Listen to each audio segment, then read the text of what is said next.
대만 전쟁이 발생했을 때 거의 중국 경제는 회복 불가능한 타격을 볼 수밖에 없다. 그렇다 보면 중국이 전쟁에서도 패배할 뿐더러 중국 경제가 폭망하게 되고 중국이 분열될 수밖에 없는, 패배는 중국이 거의 확실시 되고 있고 대만 전쟁의 패배는 결국 중국 분열이라는 미국의 최종적인 중국 제압 목표가 달성되는 것이기 때문에.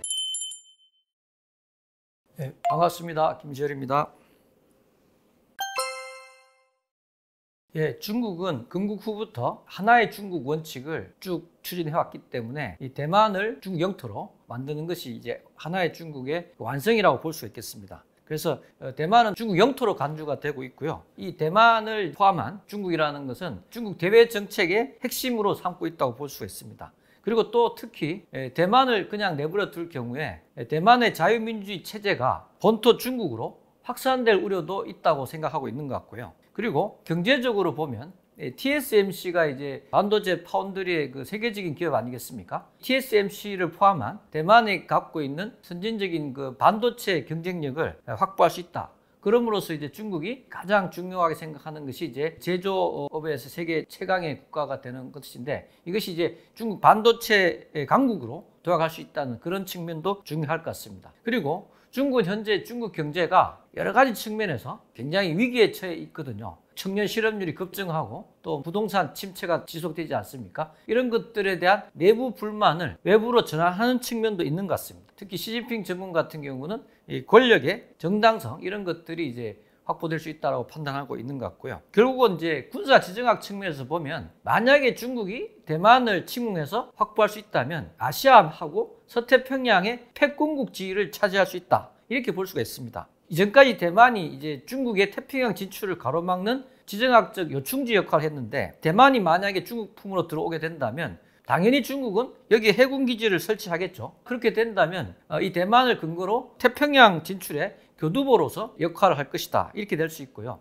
또 한 가지는 이 대만 해협을 통과하는 이 무역 수송로가 한국이나 일본 같은 그런 극동 국가들한테는 결정적입니다. 그렇다 하면 이 무역 수송로 장악으로 한국, 일본, 필리핀 이런 국가들을 다 굴복시킬 수 있기 때문에 엄청난 패권력을 차지할 수 있다. 이렇게 볼 수가 있겠습니다. 그리고 이러한 아시아 패권을 차지하게 되면 당연히 이것을 기반으로 글로벌한 전 세계적인 영향력을 확대할 수 있겠다 하는 것이 이제 장기적인 목표가 되겠죠.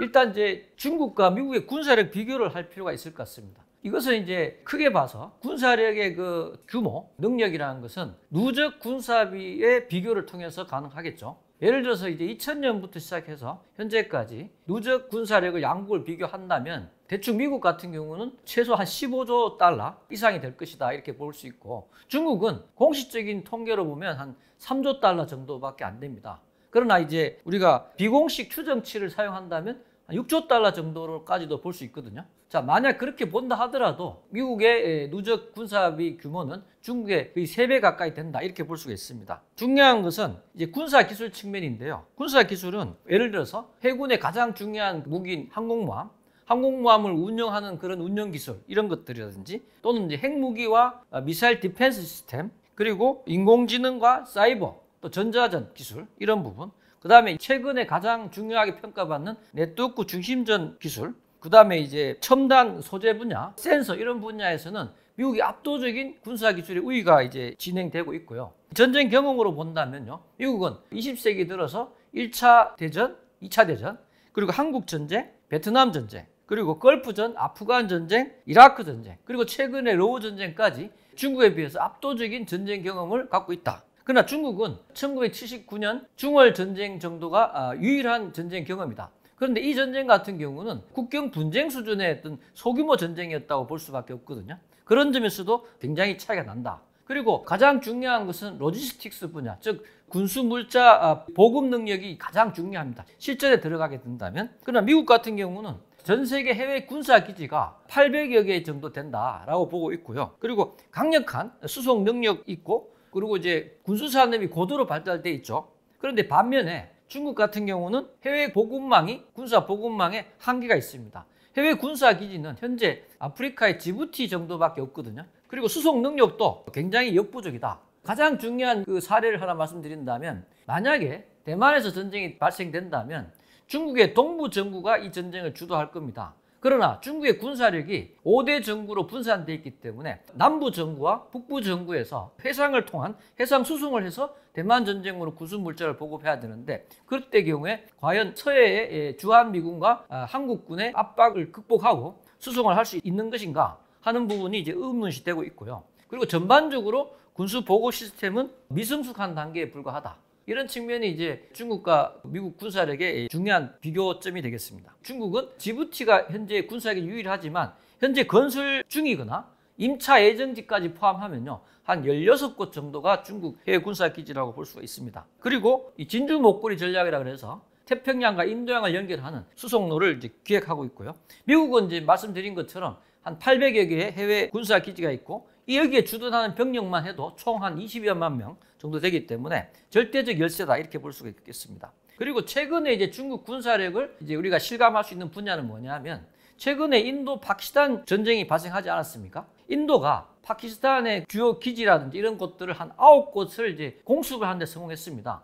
주로 이제 테러리스트 캠프라든지 또는 중요한 공군기지들이 포함되는 곳인데요. 이런 그 곳들을 이제 파키스탄은 중국이 제공한 미사일 요격 시스템을 활용해서 방어를 했는데, 이것이 다 무력화됐다는 뜻이죠. 우리가 중국 군사력이 실제 전장에서 어떻게 어느 정도 위력을 발휘하는가를 가늠하는 데 가장 중요한 요소다. 그리고 이것은 이제 우리 한반도 전쟁에서도 우리가 이제 아주 중요한 시사를 제공합니다. 예를 들어서 한반도에서 중국과의 전쟁이 발생했을 때 한미연합군이 중국에게 보복 공습을 하지 않겠습니까? 그런데 그 보복 공습이 이번 인도 파키스탄 사례처럼 중국이 효과적으로 공습을 막아낼 수 없다는 게 입증됐기 때문에 이런 부분이 이제 굉장히 중국 군사력의 실체를 우리가 확인하는 데 중요한 포인트가 되겠습니다. 중국 같은 경우는 군사력 체제가 5대 정구로 이제 분산되어 있거든요. 북부 정구, 중앙 정구, 동부 정구, 남부 정구, 서부 정구, 이런 식으로 분할되어 있고, 하나의 정구에서 정부 사령관이 모든 군대를 통솔한다. 예를 들면 이제 육군, 해군, 공군, 로켓군이 있는데 정구 단위별로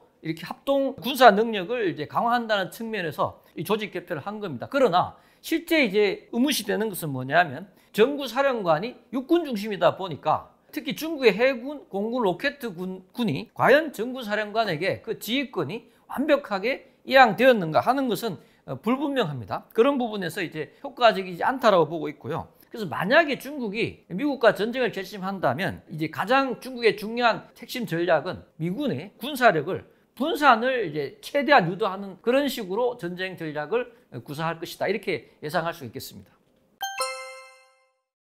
대만 침공이 성공하게 되면요, 그것으로 끝이 나는 것이 아니라 대만이 이제 정복될 경우에 서태평양의 많은 국가, 특히 한반도, 대한민국과 일본, 이런 나라들이 중국에 굴복할 수밖에 없다, 저는 그렇게 생각합니다. 왜냐하면 근본적인 동아시아 내에 세력 균형에 변화가 생긴 거예요. 결국 서태평양에서의 과거의 그 어떤 패권적 역할을 미국이 차지했는데, 이 대만이 정복당하게 된다면 중국이 그 패권국의 위치를 차지할 수밖에 없다. 그리고 우리가 1도련선, 2도련선, 3도련선 얘기하지 않습니까? 그래서 대만까지가 1도련선인데 만약에 대만을 정복하는 데 성공한다면 2도련선까지 더 넓은 서태평양 쪽을 영향력을 투사할 것이다, 이렇게 볼 수가 있습니다.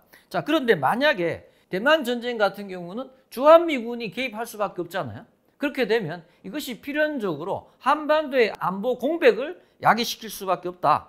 그리고 우리가 우리 입장에서 볼 때는 경제적인 측면에서 대만 해협을 통해서 이제 수송되는 그 무역 물동량이 전체의 43%가 됩니다. 우리는 이제 경제적으로 엄청난 타격을 볼 수밖에 없고, 그런 측면에서는 중국에 굴복할 수밖에 없지 않느냐, 이렇게 되고, 만약에 이제 서태평양에서의 가장 지역 강국인 한국, 일본, 대만이 이제 중국 품으로 들어간다면 동남아 국가들, 필리핀을 포함하는, 그리고 호주까지도 아마 제가 볼 때는 서태평양에서 중국에 굴복할 수밖에 없을 것이다. 그러나 문제는 뭐냐면 이것은 이제 중국의 일방적 생각일 뿐이고요. 이것이 가능할 것 같지가 않습니다. 왜냐하면 대만 침공의 성공 가능성은 극히 낮다. 조금 전에 제가 미국과 중국의 군사력을 비교했지 않습니까? 그런 측면에서 절대적 열세에 있고, 대만 전쟁이 발생했을 때 이 미국을 포함하는 서방 경제가 중국에 대한 엄청난 경제 제재를 부과할 수밖에 없어요. 그렇게 되면 거의 중국 경제는 회복 불가능한 타격을 볼 수밖에 없다. 그렇다 보면 중국이 전쟁에서도 패배할 뿐더러 나아가서 중국 경제가